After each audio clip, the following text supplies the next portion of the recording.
노르웨이 오슬로에 사는 한 청년이 새해를 맞이해서 친구들과 한 600km 정도 떨어진 덴마크의 수도 코펜하겐으로 여행을 갔다고 합니다.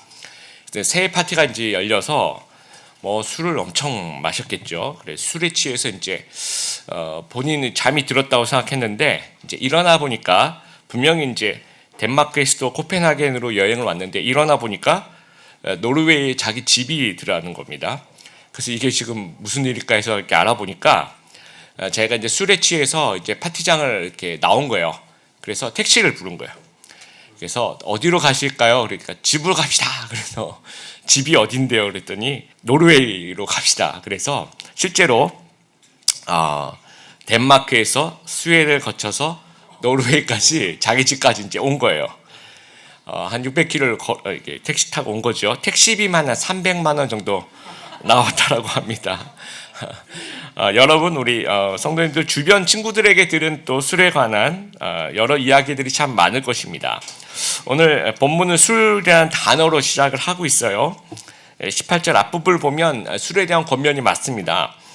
그런데 오늘 그 본문 전체적으로 18절, 19절, 20절 전체를 보면 더 큰 주제가 있는데 그것이 충만이라는 주제입니다. 충만의 그 사전적 의미는 가득 차서 넘치는 상태, 가득 체험의 상태인데 좀 쉽게 설명을 하면 자리를 차지하고 영향을 미치는 그러한 상태를 얘기합니다. 드림익교회 제가 부임한 초창기 2017년 정도 됐을 때인 것 같은데요. 해외에서 이메일 한 통이 저한테 왔습니다. 어떤 젊은 목사님이 드림익교회에서 부목사로 일해보고 싶다고 이제 이메일을 온 겁니다. 해외에서 엄청난 포부가 느껴지고 엄청난 열정이 느껴졌죠. 제가 예스라고 했을까요? 노라고 했을까요? 노라고 대답했습니다. 이유는 딱 한 가지. 이미 부목사 자리가 차 있었습니다. 그래서 누군가가 들어올 자리가 없었습니다. 누군가가 이미 자리를 잡고 일하고 있는 상태를 우리가 충만이라고 이야기할 수 있습니다. 1990년대 유행했던 그 코끼리를 냉장고에 넣는 방법 시리즈의 그 유머를 기억하실지 모르겠습니다. 이게 허무 개그에 가까운데요. 이런 겁니다. 코끼리를 냉장고에 넣는 세 가지 방법. 첫 번째 뭡니까? 냉장고 문을 연다. 두 번째 코끼리를 집어넣는다. 세 번째 냉장고를 닫는다. 저랑 같은 시대에 다들 살고 계셨던 것 같습니다. 너무 좋네요. 또 이제 이어지죠. 기린을 냉장고에 넣는 방법. 그러면 똑같이 문 열고 기린 넣고 문 닫고 이러면 틀려요. 그렇죠? 예. 자, 첫 번째 문을 열고 너무 앞서가면 안 돼요. 같이 가야 돼요. 두 번째는 어떻게 해야 됩니까? 코끼리를 꺼내야 돼요. 코끼리를. 그렇죠? 예. 새로운 깨달음이 오늘 임했습니다. 세 번째로 이제 기린을 집어넣고 그 다음에 이제 문을 닫는 네 가지 단계가 진행이 되는 겁니다. 그러니까 무엇인가 자리를 차지하고 있는 것을 바꾸려면 기존의 것을 꺼내야 되는 거죠. 기존의 것을 없애야 되고 거기에 그 공간에 새로운 것을 채워 넣는 것입니다. 오늘 본문에 우리의 신앙의 문제는 충만의 문제다라는 말을 하고 있어요. 우리 마음속에 자리를 차지하고 영향을 미치는 것이 무엇인가를 물어보고 있는 겁니다. 그래서 오늘 말씀은 잘못된 충만과 또 올바른 충만을 이야기를 해요. 그러니까 잘못된 충만을 꺼내고 올바른 충만을 다시 넣으라는 겁니다. 그래서 18절 두 개의 명령형 동사가 나오는데요. 하나는 부정적인 명령형이고 하나는 긍정적인 명령입니다. 부정적인 명령은 하지 말라는 거죠. 술 취하지 말라. 잘못된 충만을 이야기를 하고 있고 긍정적인 명령은 해라라는 거예요. 성령으로 충만해라. 이것은 올바른 충만을 이야기하고 있습니다. 하나씩 우리가 좀 살펴보았으면 좋겠습니다. 잘못된 충만, 하나님이 아닌 것, 다른 것으로 충만해지는 그런 상태인데요. 오늘 본문에서는 술 취하지 말라라고 이야기를 합니다. 사도 바울이 에베소 교인들에게 술 취하지 말라라고 명령할 때 떠오르는 사도 바울의 이미지가 있을 겁니다. 3차 전도 여행 때 사도 바울이 보았던 장면들, 당시 에베소 사람들, 특별히 그 아데미 신전의 근처에 사람들이 그 음행을 하고 또 술을 취해서 막 춤을 추고 이런 어떤 세속적인 모습, 그리고 그 사람 에베소 사람들은 내가 아데미 신전에 가서 이렇게 제사를 드렸다라고 이제 어떤 일종의 그런 자부심이라고 해야 될까요? 내가 이렇게 술을 취한 것은 자랑이다라고 얘기하는 그런 모습들이 머릿속에 떠올랐을 것 같습니다. 그러니까 술이 당연시되고 자랑이 되던 그런 시대에 사도 바울은 바로 잡아주는 거예요. 아니다. 술 취하지 말아야 한다. 에베소뿐만 아니라 이건 오늘날 우리 시대도 맞는 것 같습니다. 오늘날 술이 이제에 대한 시대가 주는 이미지가 있어요. 여러분 이제 비가 막 오고 저도 그래요. 막 비가 막 오고 그러면 막 속으로 이런 날에 소주 한 잔을 여러분 제가 소주 한 번도 먹어본 적이 없습니다.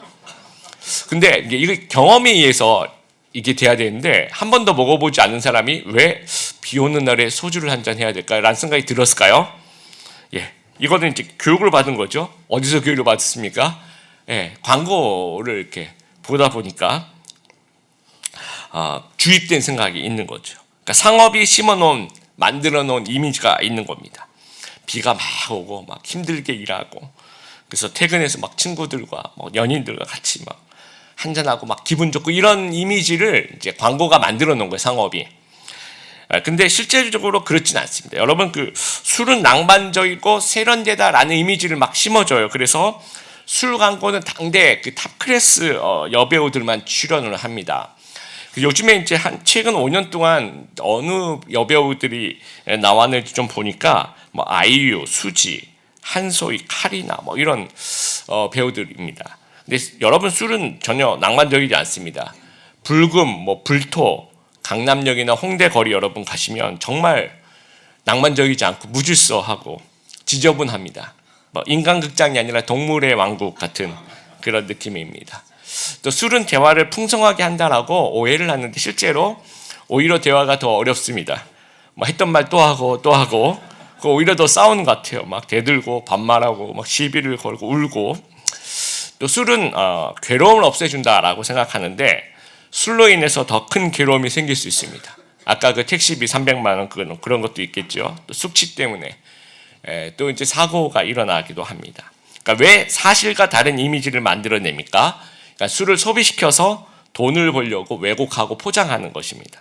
그러니까 술은 활성제가 아니라 억제제입니다. 우리를 마비시키는 거예요. 물론 불안감도 마비시키고 고통 이런 것들을 좀 마비시키기도 하지만 그것만 마비시키는 것이 아니라는 겁니다. 그러니까 사람을 사람답게 만들어주는 뇌의 정상적인 기능과 신경계 기능을 마비하고 억제한다라는 거예요. 자제력을 억제하고 이해력, 도덕적 분별력을 마비시키고 방향 감각과 판단력과 균형을 마비시켜서 평소와 완전히 다른 사람으로 보이게 그렇게 행동하게 만든다라는 거예요. 가정폭력의 44%가 술에 의해서 일어나고 있고요. 우리나라 강력범죄 피의자 4명 중 1명이 범행 당시 술에 취한 상태라고 합니다. 2008년부터 2018년까지 10년간 음주 사고로 약 7,000명이 사망을 했대요, 우리나라에서. 그러면 매년 한 700명이 음주 사고로 사망을 하는데 최근은 좀 많이 줄어든 것 같습니다. 살인의 67%가 술 취한 채로 벌어진다고 합니다. 온갖 나쁜 일들, 성적인 범죄라든지 아니면 뇌물이라든지 범죄 모의라든지 또 싸움이라든지 이런 것들이 다 술이 원인이 되는 겁니다. 술은 아주 나쁜 친구입니다. 하나님의 형상을 악화시킵니다. 우리 안에 충만해서는 절대로 안 되는 것이라는 거죠. 또 술은 성도의 영혼에 아주 나쁜 영향을 끼칩니다. 방탕이라는 말을 쓰고 있는데요. 술 취하지 말라 이는 방탕한 것이다. 헬라어로 이건 낭비하는 것이다. 부도덕한 것이고 허랑방탕한 생활을 의미합니다. 그래서 쉬운 성경에는 술 취하지 말라 그러면 여러분의 영적인 삶을 갉아먹을 것입니다 라고 얘기를 해요. 또 메시지 성경에 보면 과음하지 마십시오. 과음은 여러분의 삶을 저속하게 만듭니다 라고 이야기를 합니다. 그러니까 하나님은 성도가 하나님의 형상을 닮아서 좀 깨끗한 몸, 깨끗한 정신을 가지고 있기를 원하시는 거예요.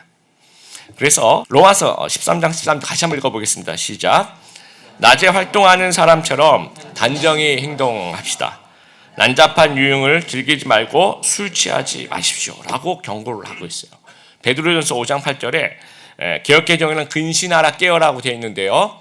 영어 성경에 보면 그 sober spirit이라고 하는데 그 sober라는 말이 술 취하지 않는 상태를 얘기하는 거예요. 아주 말짱한 상태, 맨정신에.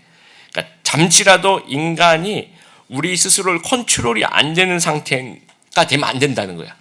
그러니까 하나님의 형상으로서 그 고귀한 모습과 그 모습이 상실되면 하나님이 그것을 굉장히 싫어하신다라는 겁니다. 여러분 그 질문을 이제 많이 받습니다. 목사님 성경에 취하지 말라고 했지 마시지 말라고는 했지 않습니까? 라고 많이 물어보십니다. 술 마시는 게 죄는 아니지 않습니까? 술에 취하는 게 죄이지 않습니까? 라고 많이 여쭤보세요. 맞습니다. 그 말은 맞는데 여러분 이제 무엇이 취한 상태인지를 한번 우리가 좀 생각해 봤으면 좋겠어요. 술 취한 사람한테 물어보면 자기는 절대로 취하지 않았다라고 합니다. 자기는 똑바로 가는데 왜 전봇대가 날 향해 오는지 모르겠다라고 얘기를 하고 나는 잘 조절하고 있다고 늘 이야기를 합니다. 이게 주관적인 기분이죠. 그래서 이제 보다 우리 사회에서도 이런 부분이 문제가 되니까 보다 객관적이고 과학적이고 또 의학적이고 사회적인 기준이 필요해요. 어떤 기준이냐면 이것을 넘어서면 자신을 컨트롤하기 힘든 기준이 어느 정도 될까? 그래서 타인에게 좀 좋지 않은 영향을 끼치는 것이 어느 정도 될까를 우리가 기준을 정한 것이 음주운전 단속 기준입니다. 혈중 알코올 농도를 얘기하는 거죠. 그게 이제 요즘에 0.03%입니다. 0.03% 정도 되면 면허 정지인데요. 이게 남성의 기준으로 어느 정도 되냐면요. 남성의 기준으로 소주 한두 잔, 뭐 짬뽕 그릇에 한두 잔이 아니고 진짜 조그만 잔 있지 않습니까? 여기에서 한두 잔. 그다음 맥주도 이제 뭐 한두 캔 정도. 와인은 한 잔 정도입니다. 여성의 경우는 이것보다 훨씬 더 적겠죠. 요걸 넘어가면 자신을 컨트롤하기 힘들고 타인에게 좋지 않은 영향을 끼치니까 운전을 절대로 해서는 안 된다는 기준을 우리가 참고할 필요가 있다라는 거예요. 그래서 시내버스 주행하는 기사들 또 비행기 기장도 마찬가지 반드시 운행 전에 음주 측정을 의무화하는 그러고 그것이 통과되고 난 다음에 운전을 하게 됩니다. 그래서 평소 그 주량으로 술 취함을 평가하면 안 되는 거죠. 평소 주량으로 나의 기준, 우리나라 사람들의 자신의 그 평소 주량은 소주 한 병 정도라고 얘기를 해요. 그러니까 나는 평소 주량을 지키니까 나는 술 취하지 않았어가 아닐 수 있다는 거죠. 그게 아니라는 거죠. 그러니까 여러분 소주 한 병을 먹고 마시고 운전을 하게 되면 뭐 면허 정지가 아니에요. 면허 취소에다가 사람 구속될 수도 있습니다. 그래서 18절에 보면 이제 이것을 우리가 좀 두 가지로 적용을 좀 한번 해봤으면 좋겠습니다. 절주 아니면 금주인데요. 첫 번째는 안전한 장소에서 절주에 대한 생각을 좀 해봤으면 좋겠어요. 아까 그 술 취함의 기준이 의학적으로 아주 엄격하다라고 말씀드렸는데 적게 마셔야 되는 거죠. 절주라고 얘기하는 것은 건전한 기호식품으로서의 술을 이야기를 합니다. 여러분 기호식품이라는 게 뭐가 있습니까? 뭐 차를 마시거나 아이스크림을 먹거나 커피를 마시거나 콜라를 먹거나 이런 겁니다.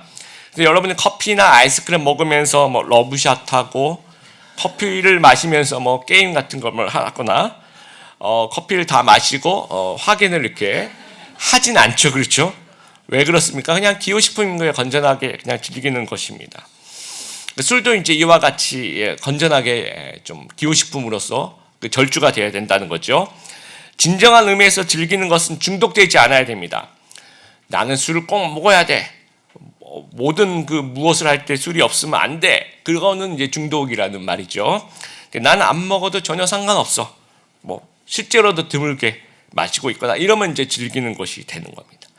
그리고 안전한 장소라고 말씀을 드렸는데 더 이상 밖을 나가지 않아도 되는 시점에서의 안전한 장소를 이건 저는 목회자로서 좀 당부를 드리고 싶습니다. 참 많은 일들이 일어나는데요. 언제 일어나냐면 이동하면서 여러 사건들이 좀 많이 발생하는 것 같습니다. 우리가 좀 컨트롤하기 힘든 일들이 많이 일어나는 것 같아요. 그래서 전 뭐 개인적인 권면입니다. 집 이외의 장소에서는 좀 절주하시면 좋겠다라는 생각을 드립니다. 두 번째는 금주인데요. 구약의 나실인 서약을 하면 세 가지 서약을 하죠. 첫 번째는 머리를 그 기간 동안 깎지 않는 거죠. 두 번째는 시체를 만지지 않는 거고 세 번째가 이제 포도에서 나오는 것들, 그러니까 술을 마시지 않는 서약을 합니다. 특별한 시대에 특별한 서약을 하나님께 드리는 겁니다.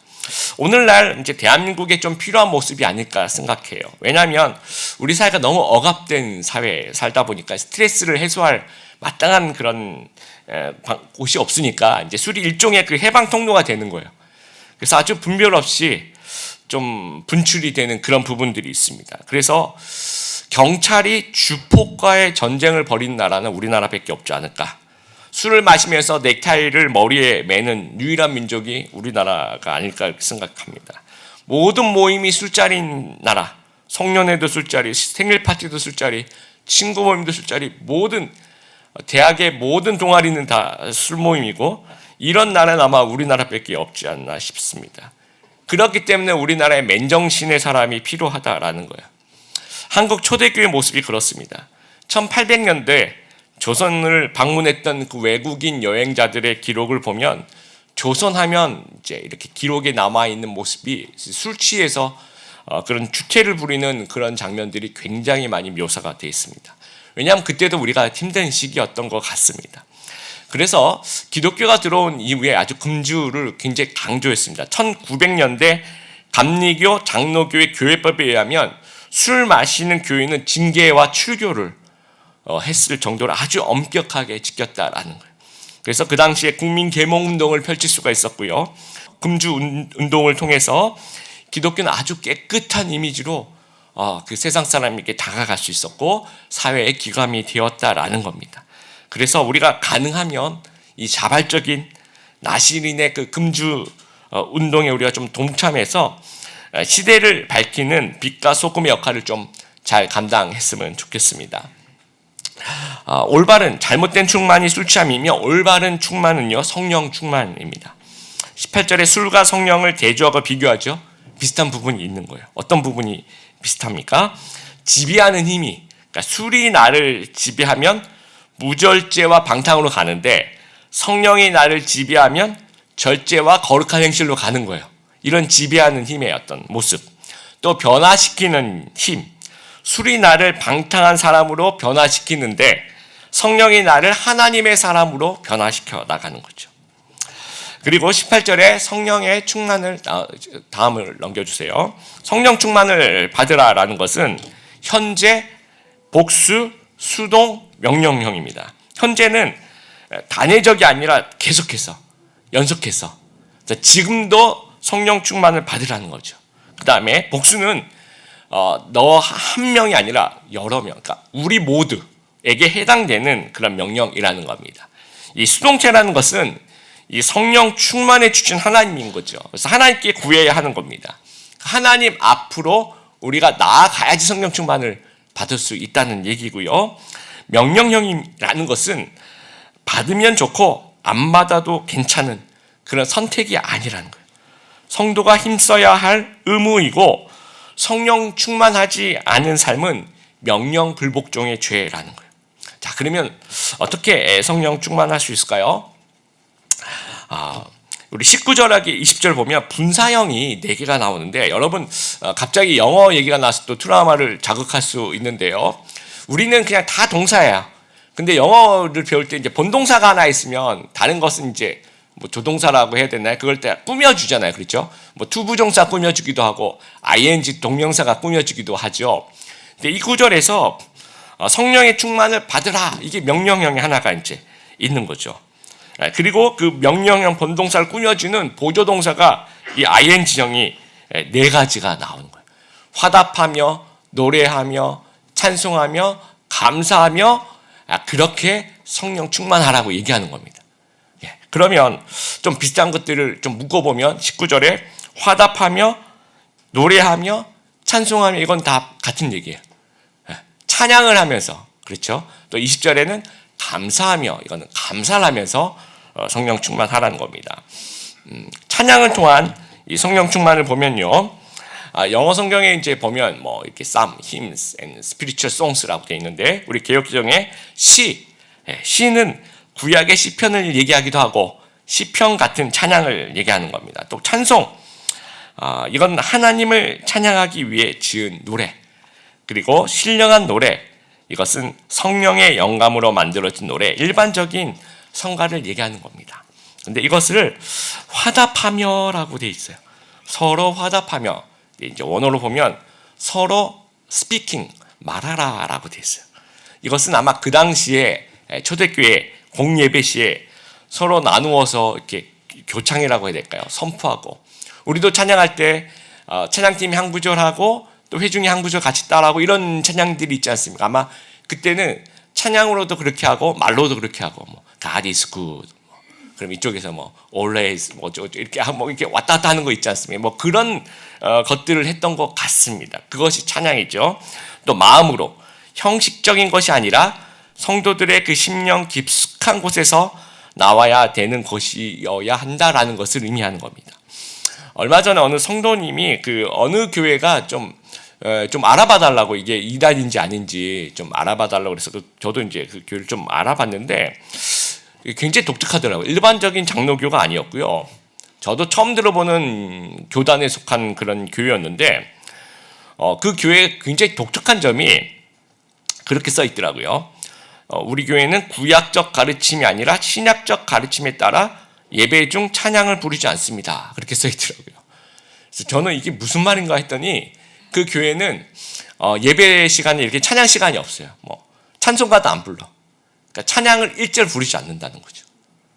그래서 저는 이 얘기를 깜짝 놀랐어요. 왜냐하면 그 구약에도 신약에도 모든 성경에 찬양을 열심히 하라고 가르치고 있거든요.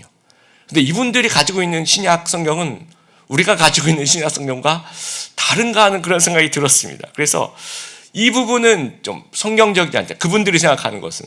왜냐? 여러분 구약의 시편에 가면 찬양에 대한 얘기들이 정말 많이 나옵니다. 뭐 악기들에 대한 얘기도 많이 나오죠. 현악기, 뭐 수금과 비파로 찬양하고, 타악기, 소고치고 북치고, 재금, 이거 심벌진데요. 재금도 두 종류가 있었어요.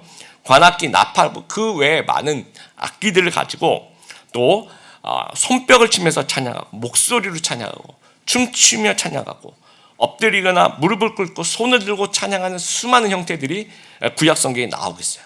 그럼 신약은 찬양을 가르치고 있지 않습니까? 오늘 본문에도 시와 찬송과 신령한 노래로 서로 화답하며 라고 얘기를 하고 있어요.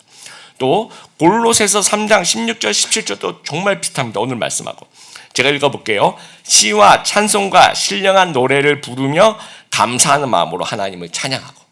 구약과 신약 마찬가지, 정말 찬양을 가르치고 있고, 당시 초대교회 예배의 모습이 온마음과 정성을 다해서 찬양하고 있는 모습이었다라는, 그렇게 또 하라고 권면을 하고 있는 겁니다. 그래서 우리가 성도님들, 우리가 찬양을 하면요, 내 중심에서 하나님 중심으로 관점이 이동해요. 그러니까 다른 것이 이제 우리 안에 충만해 있어요. 근데 우리가 찬양을 하면서 내 안에 있는 그 엉뚱하게 충만해져 있는 것들이 하나씩 이제 없어지기 시작하면서 하나님으로 내 안에를 채우게 되는 거다. 충만하게 되는 겁니다. 그래서 우리 찬양에 힘쓰는 우리 드림의 교회 성도님들 되었으면 좋겠습니다. 그래서 우리 예배 시간에 일찍 도착하시길 바라고, 우리 성가대와 우리 찬양팀과 서로 화답하는 걸 같이 호흡하면서 찬양하고, 그 찬양이 충만해지는, 그 찬양으로 충만해지는, 성령으로 충만해지는 저희들이 되었으면 좋겠고, 평일에도 찬양 많이 듣고 부르면서 묵상하고 그러면서 성령으로 충만한 우리 성도님들 되었으면 좋겠습니다. 두 번째, 감사를 통한 성령 충만입니다. 성경은 감사를 가르칠 때 그냥 감사가 아니라 그냥 감사해라가 아니라 반드시 나오는 말이 범사에 감사해라, 항상 감사하라 라는 말을 꼭 붙이고 있습니다. 여러분, 감사한 일이 있을 때 감사가 아니라 그러지 않아도 감사하라고 가르칩니다. 왜냐? 감사는 믿음이 전제되어야 가능하다라는 거예요. 감사는 믿음의 표현입니다. 범사에 감사하게 될 때 나 중심의 그 관점이 바뀌는 거예요. 하나님 중심으로 가는 겁니다. 그러니까 우리가 감사하지 않으면 우리 마음속에 불평이 충만해요. 불신이 충만하고 분노와 짜증과 무기력이 충만해집니다. 근데 우리가 감사하기 시작하면 하나님에 대한 믿음과 신뢰가 우리 마음속에 생겨나게 돼요. 그러면서 하나님으로 우리 마음이 충만해지는 그 성령 충만에 경험할 수 있게 된다는 겁니다. 성령 충만의 생활의 특징이 이 찬양과 감사의 삶인데 시편 95편 2절에도 이 부분이 같이 나와 있어. 같이 한번 읽어보겠습니다. 시작. 감사의 노래를 부르면서 주 앞으로 나아갑시다. 음악과 노래로 주를 높이시다. 예. 이 순서가 보세요. 우리가 찬양과 감사의 마음이 생기면 그때 찬양하고 감사하라고 얘기하고 있지 않아요. 근데 절대로 그렇게 되지 않습니다. 왜냐하면 우리가 죄인이에요. 우리 마음에 죄성이 있어요. 그래서 내가 마음이 자발적으로 찬양하고 싶고 감사하고 싶은 마음이 생기면 해야지, 그렇게 하지 않습니다. 그렇게 되지 않습니다. 그러니까 성령이 우리에게 명령하고 있는 거예요. 먼저 찬양하고 감사해라. 그랬을 때 우리 마음속에 선점이 되는 겁니다. 찬양과 감사가 우리 안에 가득 차 있는 거죠. 그러면 다른 것들이 들어올 틈이 없어지는 겁니다. 그러면서 성령으로 늘 충만하게 되는 거예요. 여러분, 지난 수요일날 큐티 역대하 30장 말씀인데요. 그때 이제 6월절 제사를 드리고 영적 부흥이 일어났더니 큰 기쁨이 있었다 그랬잖아요. 그때 이제 어떤 이런 표현이 있어요. 솔로몬 때부터 이러한 기쁨이 없었다라고 되어 있습니다. 이스라엘 백성들이 무엇 때문에 기뻤습니까? 뭐 술을 때문에 기뻤어요? 아니에요. 게임을 해서 기뻤습니까? 아니에요. 뭐 여행을 다녀왔더니 기뻤어요? 뭐 아니면 돈을 많이 벌어서 기뻤습니까? 아닙니다. 하나님으로 기뻐했다라는 거예요. 근데 그 하나님으로 기뻐했다는 것이 솔로몬 때부터 이제까지 이런 기쁨이 없었다라는 거예요. 여러분, 하나님 때문에 기뻐하는 것이 가장 큰 기쁨이라는 사실들을 우리가 기억하게 되길 바라요. 우리 다음 주부터 2주간 새생명 축제를 하는데 우리가 초청하게 되게요. 이 태신자에 초청하는 이유가 이들에게 진짜 참된 기쁨을 좀 선물했으면 좋겠어요. 이들에게 진짜 정말 정상적인, 또 우리가 누려야 될 충만이 무엇인지를 좀 같이 누릴 수 있는 그런 기회가 되었으면 좋겠습니다. 여러분, 충만은요, 어떤 것이 가득 차서 부족함이 없는 상태예요. 그래서 행복은 어쩌면 충만의 싸움일 수도 있습니다. 잘못된 충만이 아니라 올바른 충만을 우리 마음속에 쌓아가는 것이, 그것이 행복의 지름길이라고 생각합니다. 그래서 오직 하나님으로 좀 충만한 우리 성도님들 되시길 바랍니다. 그래서 그 충만이 우리 좀 잔잔하면서 우리 영혼을 가득 채우는 그 충만, 비교할 수 없는 그 즐거움을 누리는 우리 귀한 성도님들 다 되시기를 주님의 이름으로 축복합니다.